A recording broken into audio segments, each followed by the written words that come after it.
এই পর্যায়ে আমরা প্রকৃত মূলদ ভগ্নাংশের আংশিক ভগ্নাংশে রূপান্তর সম্পর্কে আলোচনা করব।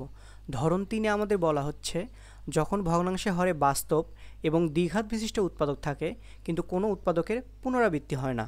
উদাহরণ হিসেবে আমরা বলতে পারি x divided by x minus 1 তার সাথে এক্স স্কোয়ার প্লাস 4। তো আমরা একটু খেয়াল করে দেখি, আমাদের এই ক্ষেত্রে উৎপাদক রয়েছে দুইটা, এটা একটা উৎপাদক, এটা একটা উৎপাদক। এই উৎপাদকের ঘাত হচ্ছে 1, এই উৎপাদকের ঘাত হচ্ছে 2, কিন্তু আমরা দেখছি এই দুটার ওপরে পাওয়ার রয়েছে 1, অর্থাৎ কোনো উৎপাদকের পুনরাবৃত্তি হয়নি। অর্থাৎ আমাদের দ্বিঘাত বিশিষ্ট উৎপাদক রয়েছে কিন্তু কোনো উৎপাদকের পুনরাবৃত্তি হয়নি, আর এটি হচ্ছে আমাদের ধরন 3। তো এই জাতীয় ভগ্নাংশগুলোর ক্ষেত্রে যদি আমরা আংশিক ভগ্নাংশ নির্ণয় করতে চাই সেক্ষেত্রে আমাদের পূর্বের মতন কাজ করতে হবে, অর্থাৎ a ডিভাইডেড বাই আমরা লিখব এক্স মাইনাস 1।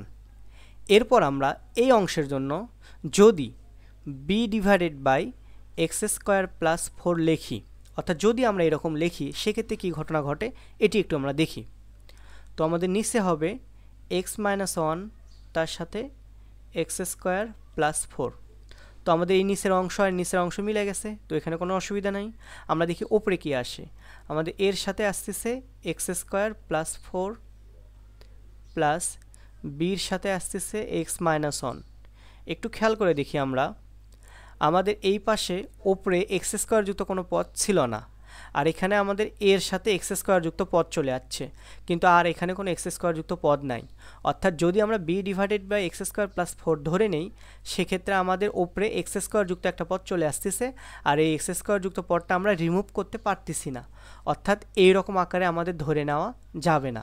সেক্ষেত্রে আমরা একটা কাজ করব, a divided by x minus 1 এটি আমরা ঠিকঠাক রাখবো, plus bx plus c divided by x square plus 4 এই আকারে ধরে নেব।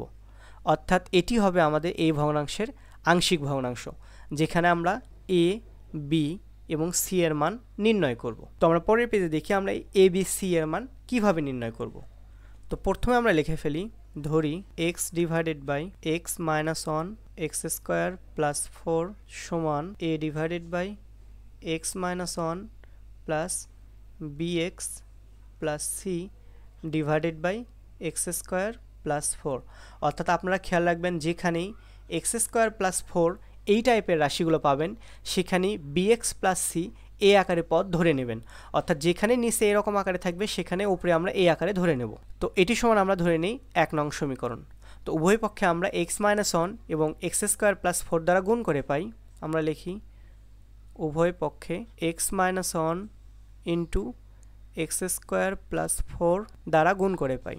তো সেক্ষেত্রে আমাদের বাম পাশে থেকে যায় শুধু এক্স, আর ডান পাশে আমাদের এক্স মাইনাস 1 আর এক্স মাইনাস 1 কাটাকাটি হবে, তো থেকে যাবে এর সাথে x square plus 4 plus bx plus c এইটুকু ঠিকঠাক রাখি, এক্স স্কোয়ার প্লাস 4 আর এক্স স্কোয়ার প্লাস 4 কাটাকাটি হবে, তো থেকে যাবে এক্স মাইনাস 1। এটিকে দিলাম আমরা 2 নং সমীকরণ। আমরা যদি এক্স মাইনাস 1 সমান 0 ধরি সেক্ষেত্রে এক্স এর মান হচ্ছে 1, অর্থাৎ উভয় পক্ষে আমরা এক্স সমান 1 বসিয়ে পাই। বাম পাশে আমরা পাচ্ছি 1 সমান a ইন্টু 1 উপর square plus 4 plus b into 1 plus c 1 minus 1। পরের লাইনে আমরা লিখতে পারি 1 সমান a ইন্টু 1 প্লাস 4, আর এই পাশে আমাদের 1 থেকে 1 বাদ দিলে হয় 0, অর্থাৎ পুরোটাই হয়ে যাবে 0। পরের লাইনে আমরা লিখতে পারি 1 সমান 4 আর 1 যোগ করে হয় 5 তার সাথে a, অর্থাৎ আমরা লিখতে পারি a সমান 1 ডিভাইডেড বাই 5।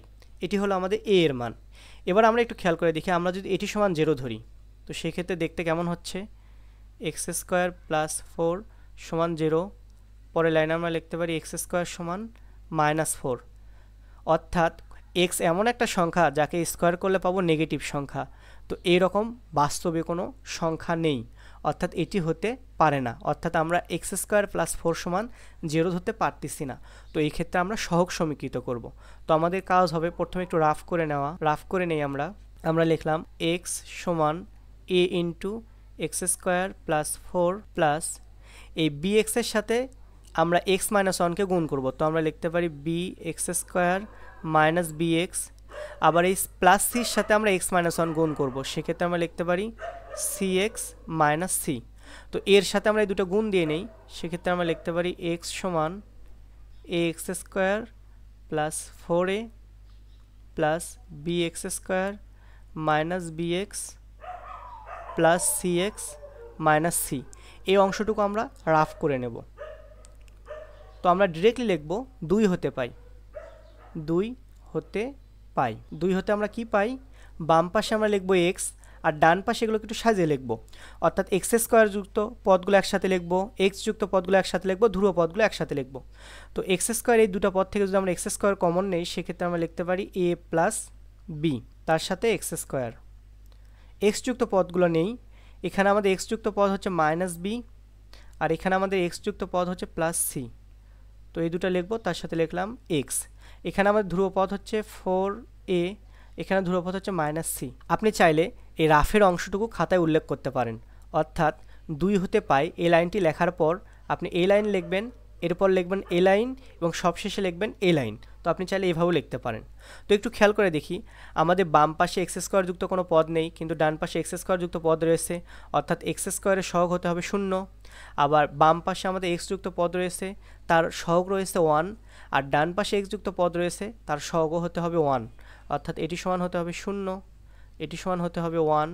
আর বাম পাশে আমাদের কোনো ধ্রুব পদ নেই, অর্থাৎ ডান পাশেও ধ্রুব পদ থাকা যাবে না, অর্থাৎ এটি সমান হতে হবে আমাদের 0। তো আমরা লিখব উভয় পক্ষে এক্স স্কোয়ার ও এক্সের সহগ এবং ধ্রুব পদ সমীকৃত করে পাই। তো সেক্ষেত্রে আমরা লিখতে পারি এ প্লাস বি সমান 0। আমরা একটু খেয়াল করে দেখি, এর মান পাইছি 1/5, তো আমরা মানটা এখানে বসাই, লিখি 1/5 প্লাস বি সমান 0, অর্থাৎ আমরা লিখতে পারি বির মান হচ্ছে -1/5। এটা পেলাম আমরা বির মান। এখন আমরা এক্স এর সহগ অথবা ধ্রুবপদ সমীকৃত করার মাধ্যমে সি এর মান নির্ণয় করতে পারি। আমি যদি ধ্রুবপদ সমান 0 ধরে নেই, সেক্ষেত্রে আমরা লিখতে পারি 4a মাইনাস সি সমান 0। এর মান হচ্ছে আমাদের 1/5, অর্থাৎ আমরা লিখতে পারি 4 গুণন 1/5 মাইনাস সি সমান 0, অর্থাৎ আমরা লিখতে পারি সি সমান 4/5। এভাবে আমরা এ বি সি এর মান নির্ণয় করতে পারি। এবার আমাদের কাজ হবে মানগুলো এখানে বসিয়ে দেওয়া। সেক্ষেত্রে আমরা লিখতে পারি এর স্থলে লিখব 1/5, অর্থাৎ দেখতে হবে 1/5 তার নিচে x minus 1 plus bx plus c. বির মান হচ্ছে আমাদের -1/5 তার সাথে এক্স প্লাস সির মান হচ্ছে আমাদের 4/5 ডিভাইডেড বাই আমরা লিখব এক্স স্কোয়ার প্লাস 4। তো আপনি চাইলে এখানে উপরে নিচে 5 দ্বারা গুণ করতে পারেন, সেক্ষেত্রে এটি দেখতে হবে 1/5 ইন্টু এক্স মাইনাস 1, আর এই পাশে যদি আপনি উপরে নিচে 5 দ্বারা গুণ করেন, সেক্ষেত্রে উপরে দেখতে হবে -x plus 4 divided by 5 into x square plus 4। এটি হবে আমাদের এই ভগ্নাংশটির আংশিক ভগ্নাংশ। আশা করছি এই অংশে কোনো প্রবলেম নেই। প্র্যাকটিসের জন্য আপনি 2x plus 1 divided by x minus 3 x square plus 3, x minus 1 divided by x square plus 2 সাথে এক্স মাইনাস 3, অর্থাৎ এই দুটো আপনারা চাইলে বাসায় প্র্যাকটিস করতে পারেন।